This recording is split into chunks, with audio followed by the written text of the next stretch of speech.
So yeah, we are back. Romford Film Festival 2025, short film session number 3, and we are here for another Q&A with some of the creatives and some of the filmmakers behind the shorts we just showed. Do me a favour, make my job easier. Let's go down the line. Who are we and what project were we involved in?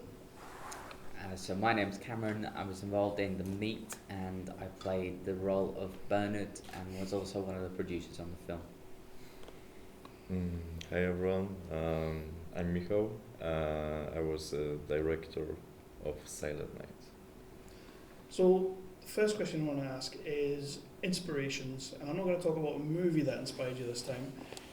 What filmmakers out there, when you were coming up and when you realised you wanted to be a filmmaker, what filmmakers were you looking to for inspiration? Who inspires you to do this? Well, I never wanted to be a filmmaker, and that's the thing. So I am, first and foremost, I got into performing. I was performing really young, and I guess it was more where we used to go as a family to go and see plays, like shows, like musical theatre, and it would be Blood Brothers. And as I was sitting in the audience and watching the show, I always used to wonder when the actors would leave the stage, I'd wonder where they would go. And that was sort of my sort of foray into it, and it's just kind of grown throughout the years. I think more recently it's become more of a film in terms of, you're talking about filmmaking inspiration. It's definitely come from the likes of game studios like Naughty Dog, more recognisably like The Last of Us. I'm gonna, like, anybody who knows me and anybody who doesn't know me know that I love The Last of Us, and I keep going on about it, and it winds people up incessantly, but I don't care. So, but that whole kind of storytelling, character-driven, those arcs are just something that I really gravitate to, because this, in my eyes, and I might be biased, but there's very little wrong with it in my eyes. The game or the TV show? Because the TV show's kind of... I'll pretend you didn't say that.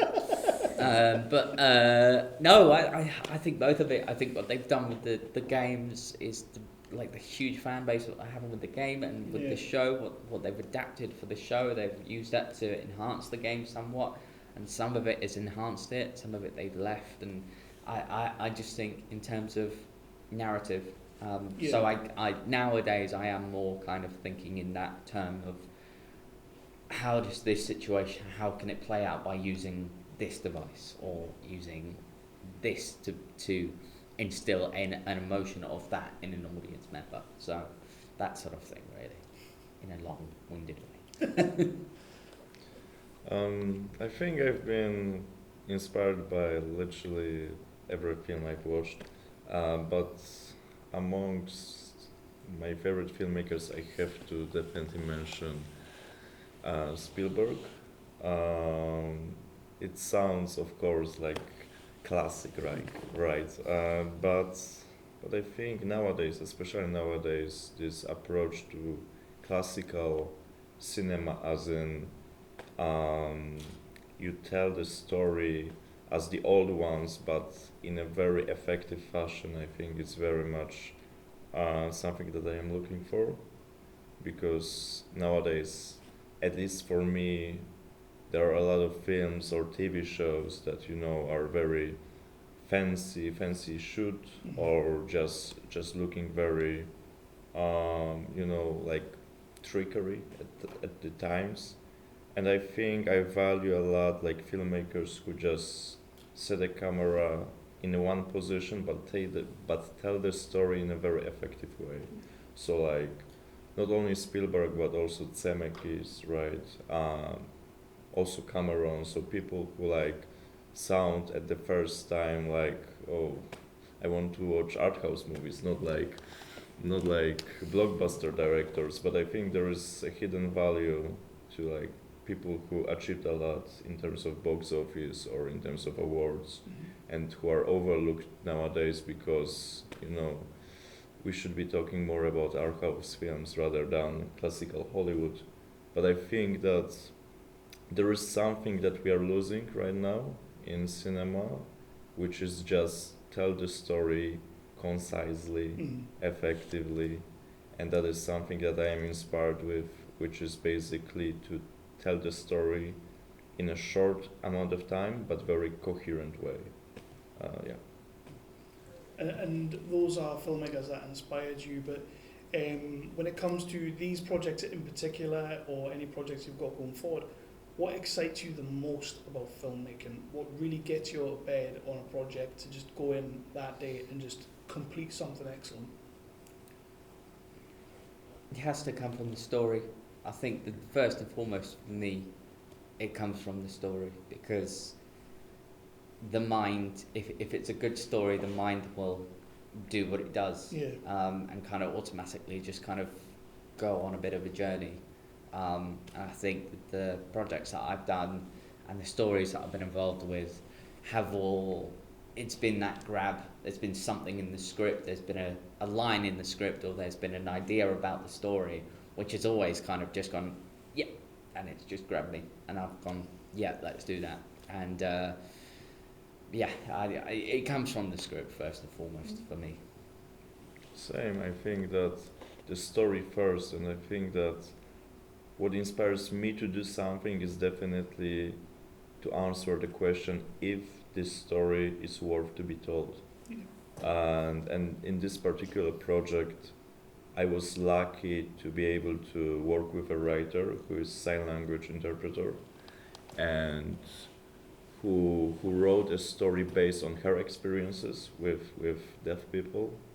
And I was lucky also to work with two beautiful, great, talented actresses who are also deaf, and just to find, I would say, energy, a fuel through working with someone who you would rather basically not work at all at the other projects, is something very interesting to me, and something that fuels me a lot, because I find, well, basically my philosophy is that the bigger the challenge, the bigger the lesson is. If you succeed, it's fine, but if you don't, at least you learn something.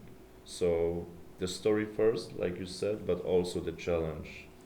And I have to say, Miho, like, what I found drawing about Silent Night is right at the end, when it's that kind of bit of humanity that comes in right at the end, which was because all of them were sort of going about their lives and office talk, and the deaf individual comes in and they're just sort of fumbling their way through it, and then they give her this sort of wonderful gift, which I thought was really lovely. It was really sweet. So it wasn't something I was expecting either, and when it came, it just kind of made me go, "That's so nice." So yeah, that was what I loved about it. Yeah, thank you for that. And also, it is also one of the reasons why we wanted to tell this story, because the sad part of it is that this thing that happened in the end of the movie has never happened to any of the actresses or deaf people with whom Anna, the writer, worked with. Yeah. So this is sort of, the magic of cinema. And the idea that, because what we try to tell is the idea that it's all about the language and about the communication, because they are not different than us at all. We just need to find a way to communicate, and this way is basically sign language. And we just wanted to tell a story in which, someone receives a gift that is not material, that is non-material, but is priceless, basically. Cool. And independent filmmaking, short films, any kind of filmmaking really, it takes an absolute team. It takes everybody pulling in the right directions. Was there anything that a member of the crew or a member of the cast came up with while you were on set that was like a really good idea that you applied to it and it changed the narrative a little bit? Something that happened on the fly that wasn't necessarily scripted? I wouldn't just say when it was on the set it happened, but it was a little bit beforehand that kind of filled in a little bit of the story. So I was thinking about, in terms of Bernard's place within the story, because Bernard and Richard, they are together. Bernard is his companion, his butler, in a way, and I was having a little bit of a hole in placing Bernard in the story when the fire happened. I was like, well, what happened? Like, where was he? Like, he should be there. And I came up with this thing where I said, oh, and I wanted to connect a little bit more to Richard as well. So I thought, well, what if Bernard went to Richard and Richard was knocked out on the floor when Cherry set the fire, and as he was dragging him away, what if something blew up and actually burned his hand quite badly? So again, it was sort of my creativity head, and I messaged Darren and I said, I've been thinking about this, what do you think? And he said, I didn't think about that at all, and I really like that, let's do it. So it was there. I mean, the story was pretty much 100% there, and the rest of it was little tinctures around the edges that sort of added to it and gave it a little bit more of a cohesive grasp. But yeah, on the day it was just leaving Holly and Tom just to do what they do and do the scene, and everybody around them kind of fit in really nicely, and yeah, it was great. It was really good. But yeah, just those small things happened.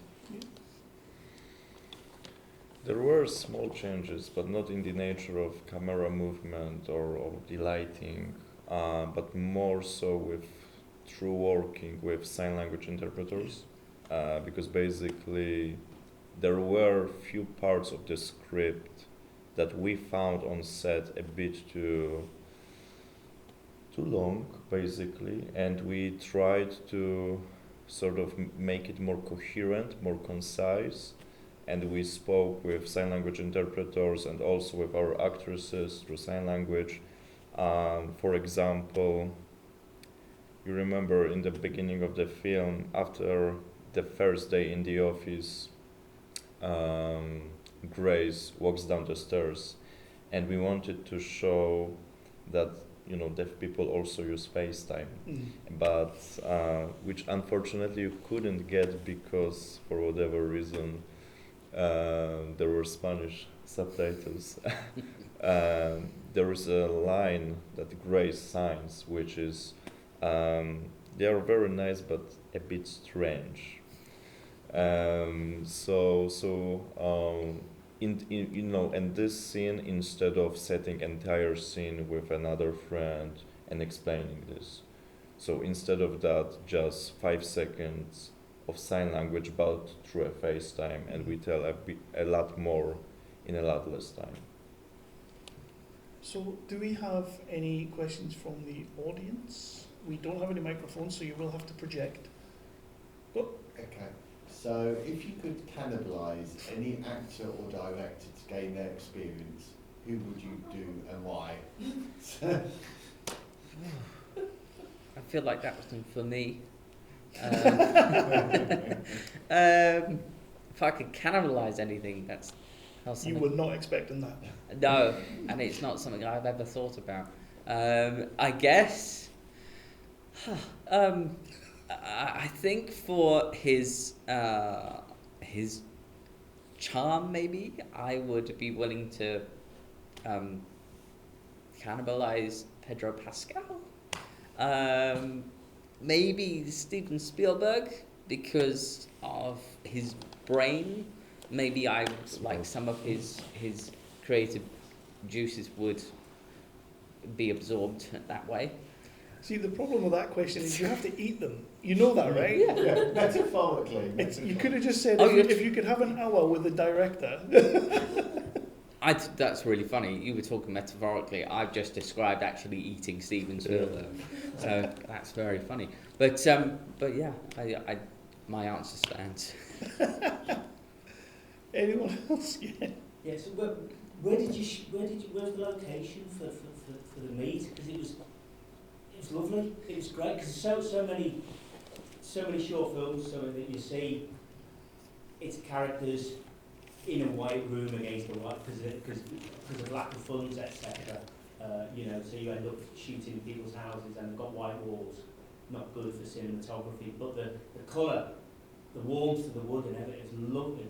Well, they were both great, I must admit. But where was it? Thanks, Ian. That was actually a working hotel in Sparkle, Danesfield House. Okay. That very kindly let us. Holly Prentice also produced. It was myself and Holly and Darren and Tom Laxon, our DP, who also helped produce. And Holly had been to, I believe it was a Hindu at Danesfield House, and just kind of fallen in love with it.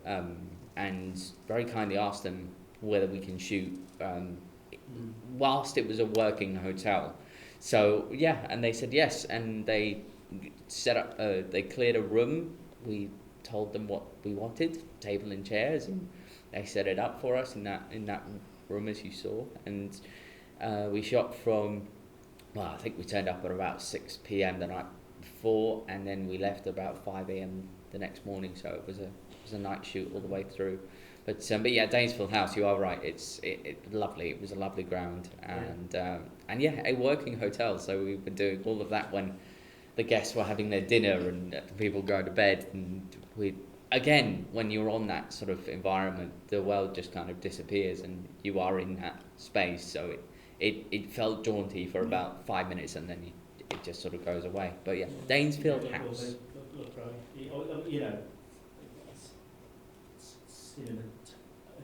Cinematically great look, And that was, I believe, again, Tom Laxon. He was the one who we pitched up, and we Tom definitely, before we even went in and started setting up, he said, I've got to get some shots of the outside.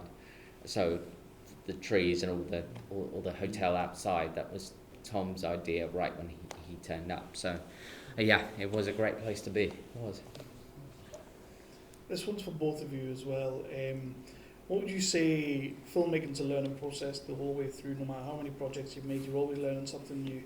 And what would you say is the biggest thing you learn on this project about filmmaking, but also about yourself personally?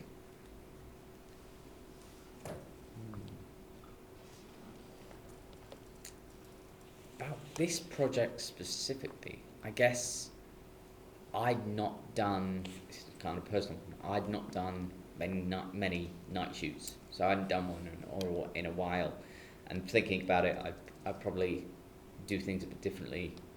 I don't know how I would do things differently, but you get to about 2-3 o'clock in the morning and you find yourself sort of slightly hallucinating. Tom turned into a giant bottle of Dr. Pepper, but I didn't tell him at the time. In terms of the filmmaking, I guess the one thing that I did learn was if you have the crew who know exactly what they're doing and they are proficient in what they do, you can be, well, not me, it was Darren who was dealing with them, but you can be slightly more standoff. You can back off a bit and you can just work with the actors. I saw Darren working with Tom and Holly and the crew, just working around them as if they were the centre and this crew just sort of revolved around them. So there was a moment where I stepped back and I just kind of observed everybody doing their job really well, and it just cements the idea that if you have a crew that knows what they're doing and is top at what they do and brings their A game to what they do, you'll be fine. So crew is vastly important for these things. And myself, just didn't know how to handle night shoots a bit better, I think. Or not. Or not. Just doing day for night. Yeah, exactly. The biggest lesson, as always, I think the biggest lesson after every film set is that it's all about the people. The nature of filmmaking is the collaboration itself, and what I valued a lot about this set and this time is that how everyone was sort of focused about delivering the project, because the nature of this short film was a bit tricky because, well, basically we didn't have enough money, and we've been for example, me, my edit, my DP, and other people have been sleeping on the location, just in order to preserve and to have an eye on the equipment that stayed overnight. Things like that. Like what I value the most about making the film is that how you connect with people with whom you probably normally wouldn't connect at all. Just that we're doing something and this thing connects us all. And in terms of like more technically, what I learned is that basically the nature of merging shots. So for example, let's say we have an hour left. We look at our shot list, and there are 4 more shots to be made. So what we have to do, we either give up or we find a way to merge them into one shot. And that is something that I value a lot because it makes you more creative. Mhm. And it's all about creativity. So yeah, it's these 2 things. So speaking of creativity, we're going to end on this last question, and it's going to be a blinder. If you could go back and reshoot this movie, but you have to take one of your characters, any one of your characters in your short movies, and replace them with a talking animal, which character would you choose and what animal would it be? That's a question. I think it would do something dramatic to to the meat if Richard suddenly became like a pit bull. But for my own sort of I don't know, for my own sort of curiosity, I think Bernard, to remove him and have him be replaced by like a bird of paradise or something like a parakeet or something like that. Just but have that sort of in the background. I think that would do something to it as well. Is it with Pedro Pascal's voice? His hair. His hair. And Steven Spielberg's brain. It would definitely be Bernard mainly because actually I think Richard and Cherry's characters are vastly more interesting than Bernard. That kind of ties into Yellow a little bit as well. Damn. Yeah, it does actually. Yeah, now that you mention it, yeah. there were connections. How did we manage that? The meat actually came before Yellow. Awesome. So I don't understand how we've done that, but there we go. And yourself? It's a random question, I know, but I had to ask it. How to answer that? I think because it's actually underneath the surface. It's a very smart question because I think everyone has their own, as they call, soul animal. I think maybe David's character, the one very extrovert. I don't know, maybe a tiger, talking tiger. This comes to my mind. It's tricky because I don't want to offend anyone, of course. But yeah, tiger. I think. Excellent. Well, guys, thank you so much for submitting your movies to the festival. Thank you for letting us show them up there on the big screen today. But most of all, thank you for being here to do this and keep on filmmaking. We want to see more from you guys in the future. Thank you for having us. Thank you very much. Thank you.